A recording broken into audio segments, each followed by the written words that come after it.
there seems to be a lot to talk about. Generation X, is the wisdom that they have, or are they just old bullies that are here to torment young people? It's about a week ago, I saw Charlotte Holcroft's video when she tried to, I don't know, stand up for the different generations, but it didn't go very well in my point of view. I linked the video down below if you want to watch it.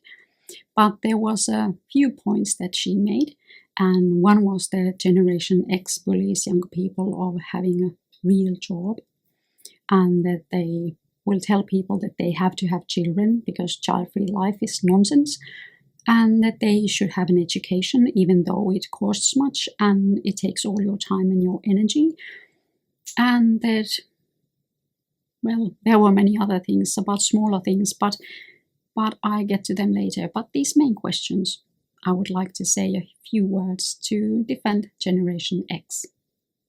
So the first problem was the concept of real work. Well, I don't think that of course I make a difference in traditional jobs and these new jobs that have been created since 20 years. But I think that real job is any job that pays your bills. If you can be independent, you have a real job. And that's it. Of course, I hope that my children will have a traditional education, but that is, of course, not available for everybody. And if they then want to try something like having a YouTube channel or having some kind of other career that involves internet and its many services, then that's great. But of course there are the uncertainty of these new things, and therefore it would be good to have a backup education if you can. And same comes from if you want to have a career as a singer, for example. It may work out well, but it may not work out well. Or chess professional, or poker professional, or whatever these kind of uncertain occupations.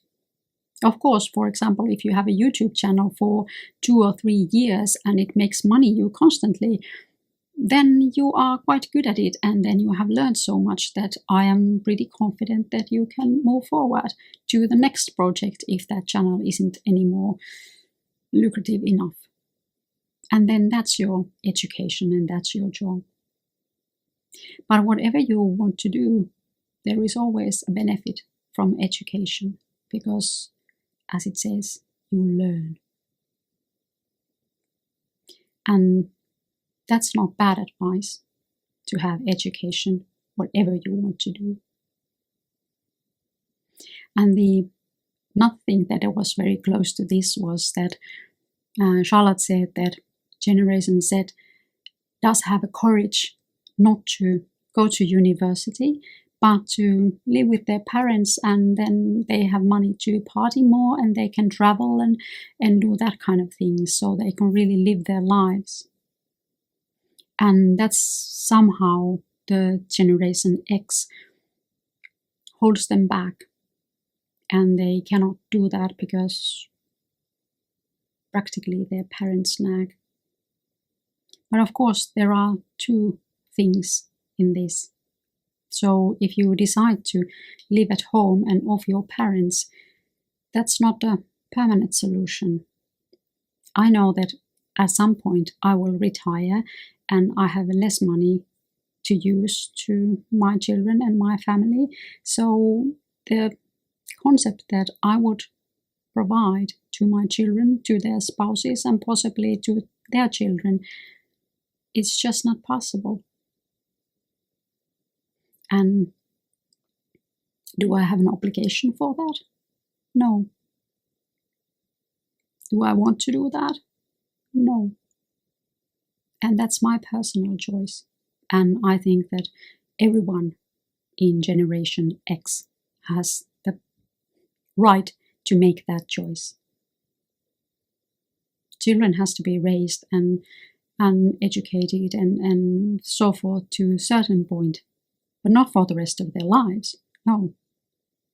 So there are two sides to this. If you are nagging that somebody that pays all the bills nags, that's not fair.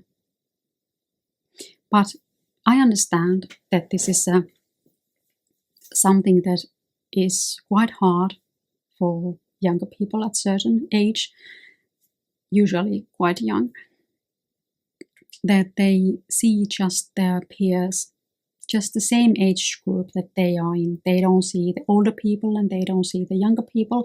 They just see their peers. And that's normal, because they have to try to find a spouse and they would have to form alliances and they would have to go on forward with their lives. And that's why they don't see older people, because we are not relevant in their world.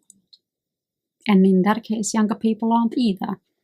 It's just when they are so much younger that they are at the same age as their children, then they are interesting again.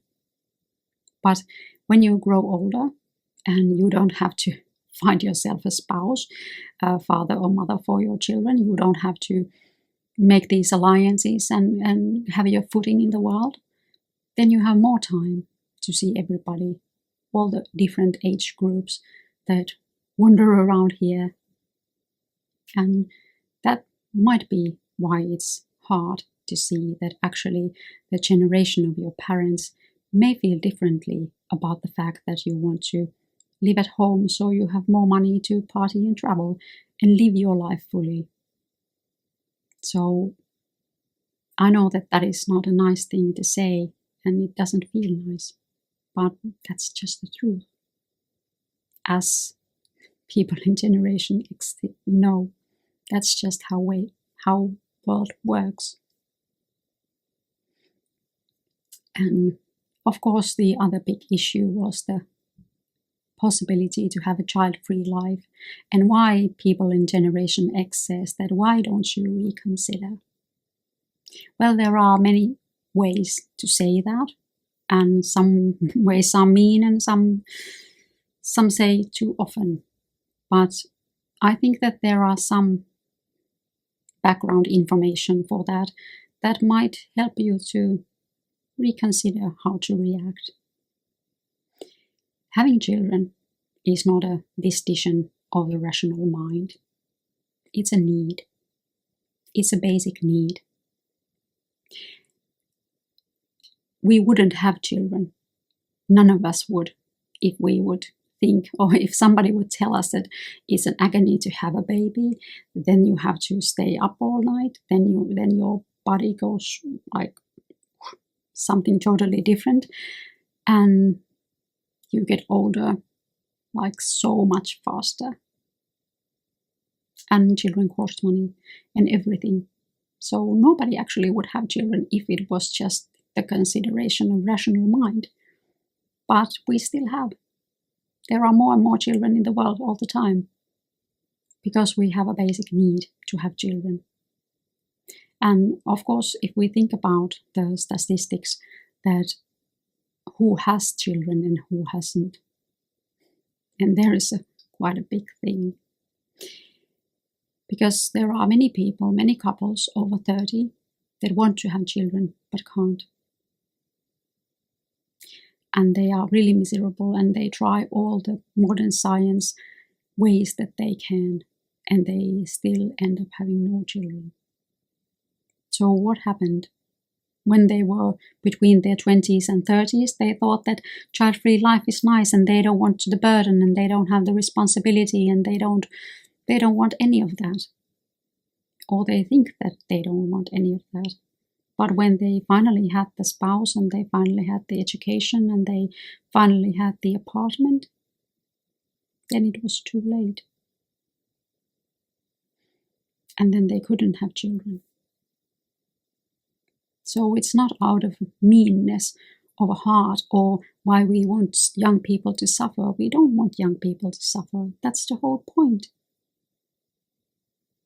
They suffer more if they find out when they're 35 that they actually wanted children all the time, but they just thought that it was cool not to have them. But of course, there are people that don't have the need. So if you have the need to be a parent, if you have the need to take care of something, if you have the need to have the nest and the husband and the children, then follow your heart, do that. But if you don't have the need, if you do not have to need to hold anyone, if you don't have the need to take care of anyone, then don't. But make the choice with your heart and don't try to make it with your mind, because our mind is very cunning in this situation, in this topic. So if I tell people to listen to their heart or reconsider or think about it carefully, whether to have children or not, or I say it to the both ends, I don't say just that have children, then that's just because I know. Because I have seen so many people without children that really wanted one, and how much they suffer. And there was something else that she said about having a YouTube channel and having trolls and having bullies, and how the members of Generation X says to her that of course they come with the territory and you should accept them, and you're a fool if you thought that there wouldn't be bullies. Well, part of it is true. As a member of Generation X, I know that if you exist, you'll be bullied and there will be bullies. If you go to work, there will be bullies. If you be successful at your work, there will be more bullies. If you are famous for being so good at your work, there will be even more bullies. And that's just how the world works. And there will always be bad people, and they will bully. The more people know you, the more of them are bullies. And that's just a fact of the world. Of course, it's not right. It's not nice. It doesn't make you feel good that you have bullies. No. And I don't mean to tell you that it's nothing, but to be surprised that there are bullies, that's a little bit odd. But there was something else that she said about Generation Z, how they deal with these bullies, that really worried me. She said that she looks up for them because they push back. They find out where these bullies live and publish a picture of their home. I would be very concerned if I did that or anyone did that about breaking the law, because that is trial by social media. Let's say somebody does that and have 1 million followers. If one of those 1 million followers is a little bit tight type, they could go and blow up the house. And of course, if somebody else says that some bully lives somewhere and that it isn't true, there is no evidence asked or needed. They are blamed for being bullies even if they don't have anything to do with the whole thing, and that simply isn't right. If somebody comes and hits you with the fist and you pull out the gun and shoot them, in very many countries you will be the perpetrator that gets to jail. And that's just true. As in Generation X we know. And of course you have to think about this bully or troll. What if there are minor that lives with their parents? Their parents don't have anything to do with it. Of course you can think that the parents are the reason that they are how they are, but what if they are adults and they have a spouse and children? Their children don't deserve their home to be published in a YouTube or some platform and then told that they are horrible people. That just isn't right. You cannot do that. That's just horrible. And something that people don't think about. that this collateral damage that you did, that's real too.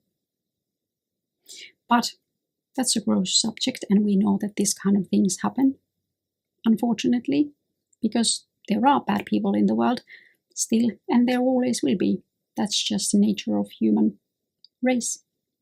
And the other thing that she said was this, actually the thing that I just talked about was this kind of subject of boundaries. And that was kind of funny too, because she said that she's proud that Generation Z puts boundaries to people, to their parents, to their work bosses, and all the world. That's not a new thing. We, Generation X, have also put boundaries to people, to narcissistic parents, to handy bosses. We have always done that. People have always done that. That's not a new phenomenon. It's just a new phenomenon when it's talked about. And I am really, really happy that Charlotte doesn't have this kind of people in her life that she would have put these boundaries to. But then there is the other thing, that putting boundaries when you work in different kind of issues, because I have had few people that wanted to come to work to me, and they came to interview and they told me how much they want to be paid and how much do they want to work per week. And I said, nice to see you, but no thank you, because of the basic fact that they had zero experience, but they wanted to almost full salary. So they didn't understand that this is kind of some kind of basic misunderstanding, that if you do not do, for example, 1,000 euros of billable hours per week, I cannot pay you the 1,000, let alone 1,500. That's not how it works. You have to be more valuable to the company that I can pay the value to you. So if you do 1,000 euros worth of billable hours in a week, I can pay you 500 or 7.5 tops. And that's just not like because I'm mean, because it's just how companies work. I'm not a social services. I cannot take 500 out of my pay and give to them, so just they have the privilege to work and I have the fortune to have them. Of course, if they prove themselves to be very good and they have 2,000 billable hours per week, then of course I'd be happy to pay them 1,500. But before they prove me that they can actually do something that is worth money, I cannot pay them that much. And that's something that isn't just courageous, that's just ludicrous. And it just tells me that you should have an education. But that was a mean thing to say. I'm sorry, but I couldn't help myself. And I'm not good at editing. But the main thing with this thing about Generation X, that unfortunately, we have seen things, we have seen people, we have witnessed destinies, and we know that there are certain things that happen in this world, and because we say it doesn't make us just mean. Maybe we just want you to reconsider so you don't be miserable afterwards. It's not to make you miserable. And of course, there are people in every generation. There are the nice people and there are the mean people. And why would you listen to the mean people in any generation? Do yourself a favor and be around the nice people, no matter of their age. And take advice from them. And if they tell you what they think about these quite big issues, accept that they have had the experience that they have had. And if we have worked hard, we had made the choice and we know what it is. And you can choose to live as we have lived or differently. And I hope that you will get wiser from what I have done and what my generation have done. And then make your own way. So that was my short you for Generation X. And just to say that, take a note of our wisdom.